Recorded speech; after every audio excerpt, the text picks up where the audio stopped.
Hello, welcome to this 3-day bender acting forever and behavior edition of Hillbilly DVD Reviews. Today we're going to be taking a jump back to the early 1990s, the resurrection of Harvey Keitel's career, a staple of independent cinema. Love it, man. Great fucking awesome movie called Bad Lieutenant. And we're here to talk about fucking Abel Ferrara, a great independent director, man. 1992, fucking NC-17 mainstream movie. Like, you can tell this motherfucker started out making pornos back on 42nd Street. Because even by the time he made Miss 45, made Driller Killer and shit, he still went and made Bad Lieutenant, was just trying to find any excuse to show Harvey Keitel's dick. Directors like him are always looking for ways to show the most extreme shit that they can. And this guy did it. And this wasn't no fucking Showgirls in NC-17. This was like a mainstream serious movie. You got critics' attention. It got fans' attention. I mean, it was a fucking serious piece of cinematic artistic history, motherfuckers. I know the performance by Harvey Keitel is unforgettable, man. Amazing. I would think career crowning achievement type of thing. Fucking basically, he plays a bad lieutenant. The movie starts out, he's addicted to coke, he's addicted to heroin, he's doing all that shit. He's addicted to gambling. Gambling out the fucking ass. Basically, the Dodgers are playing the New York Mets and fucking in the playoffs. And like he's just doubling down every night, betting 30 fucking grand, 30 grand, more and more. On the Dodgers. On the Dodgers. And this is a fucking New York cop, which is even more crazy. He fucking just betting on every team. He's betting against his hometown team. Yeah. He's Pete Rosen at the whole movie. He's convincing all his fucking fellow cop buddies to bet the way he bets and shit. And just these are some of the best fucking moments and shit. Like, because the Dodgers are going downhill and he keeps doubling nothing, man. He gets in such a fucking hole. There's so many scenes where you get to see fucking Harvey Keitel say shit like, the series has to go 7 games. That's extra ticket money, concessions, revenue. There's no way it's going to end in 6 games. It's like he fucking wraps his mind around this whole fucking thing that like he legitimizes his theory on why he's betting for the Dodgers. Like, you know, for the whole it's 7 games. He's talking about the fucking overhead and everything else. Like, it has nothing to do with whether they're gonna win or not. Did you not see Strawberry striking out on purpose? Whatever this movie is, the way it's like so free-forming and just got scene after scene of him doing drugs and banging hookers or whatever. Like, it's just, the performance, man, is fucking so powerful. Like, you really do feel like a man justifying his own insanity. Yeah, no shit, man. It's not just some fucking cliche bullshit about, like, bad cop. It's fucking this guy's downward spiral and fucking, you know, shows the scenes of where he's a family man. He fucking loves his kids, you know, clearly. He fucking enjoys being a police officer. He's a big Catholic family man. He's got fucking tons of kids crawling around, man. He always passes out on the couch. He wakes up with cartoons playing 40 kids jumping up and down on his head and shit. But you know, all this comes is like, oh man, where's this guy's so lost, he's so volatile and shit, where's this gonna go? Well, what happens is some sleazy ass motherfuckers, some dirty fucking, I don't know, motherfuckers, they rape a nun and they fucking, in the worst way possible. Shitty, yeah, I ain't gonna say it, but it's the fucking worst way to get raped. Fuck these guys, man. Fuck these guys. These motherfuckers deserve to die. Harvey Keitel, he takes it personally, man. He takes it real personally, because when you rape a nun, somebody so pure in the Catholic Church and all that shit, it's basically like you're raping God. You know what I mean? Yeah. And he knows how fucked up he is and how evil he is. So it's like the one thing that he clings to, the fucking whole Catholic faith. Like the one thing that he thinks is pure, so he fucking think that's the worst thing in the world, you know? He knows he can't be redeemed, he's too far gone, but he sees a pure, innocent person, whatever. So he's out to get these rapists, man, and he ain't going to arrest them shit. He's going to blow their fucking brains out. No shit, man. He's on a fucking personal mission to fucking avenge this nun's raping. But what happens is, like, little monkey wrench or whatever, the nun actually says, like, I forgive these boys for what they did, which is unthinkable. And fucking Keitel even calls her out on it.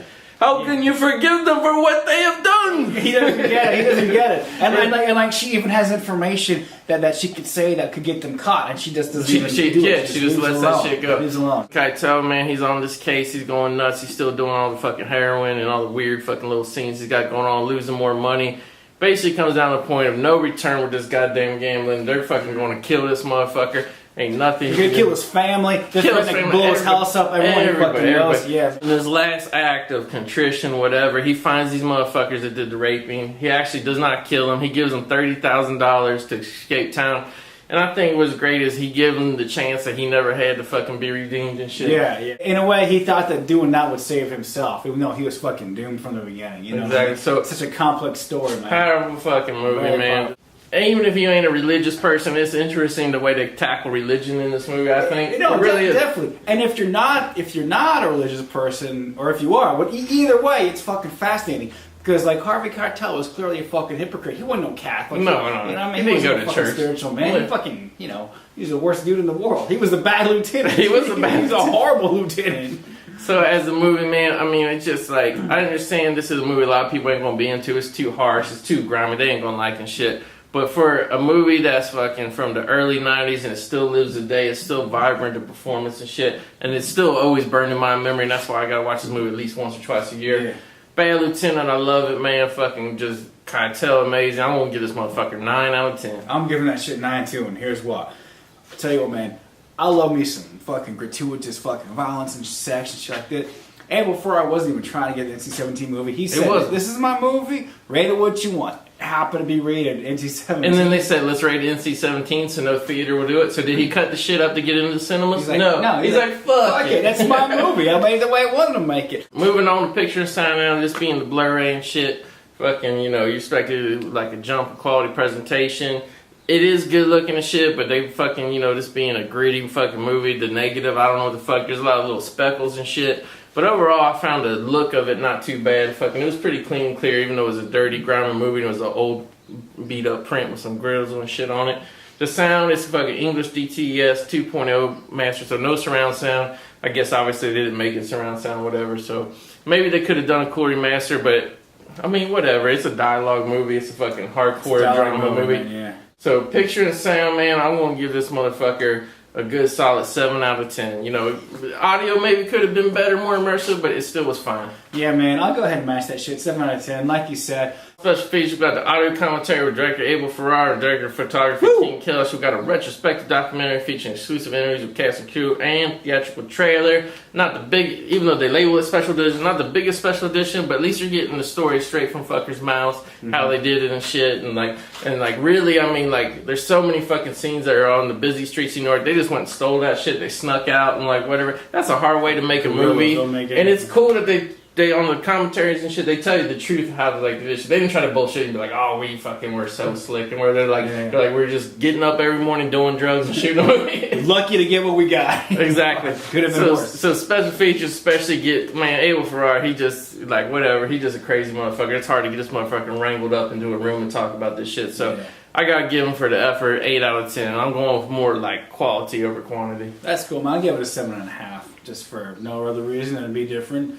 But I still liked it. I still thought it was cool. And like he said, it's like pulling teeth to get shit from Abel Ferrara. This motherfucker's so out of heroin addict, motherfucker. Crazy motherfucker just throwing shit out the windows and shit. Yeah, you want to know what is on his mind, and you actually fucking get to hear it. You're like, oh shit, this man is a motherfucking fucked up genius. So awesome, man. Typical experience of kind of buy the ticket, take the ride. Harvey Keitel got on board with this crazy director. He exercised some demons on screen. He really did, man. And like, this is like a mid-career choice for Keitel, and it was dangerous, man. He could have ended it. He's 50 years old. People like he's too old to be fucking a leading man, exactly. Or maybe he's too but not only did it not end it, it escalated it, man. Exactly, it made it bigger and better. So man. that goes to show that stop supporting all this safe little bullshit. Fucking get it with some dangerous movies, man. See some dangerous shit. Exactly. And the actors, directors, make some more fucking. Pull the tampon out of your pussy, make some good movies like this shit again. Are you men or mice? Are you men or mice? You tell her to get the fuck out of there! If you don't come with me, I'll tell her to get the fuck out of there.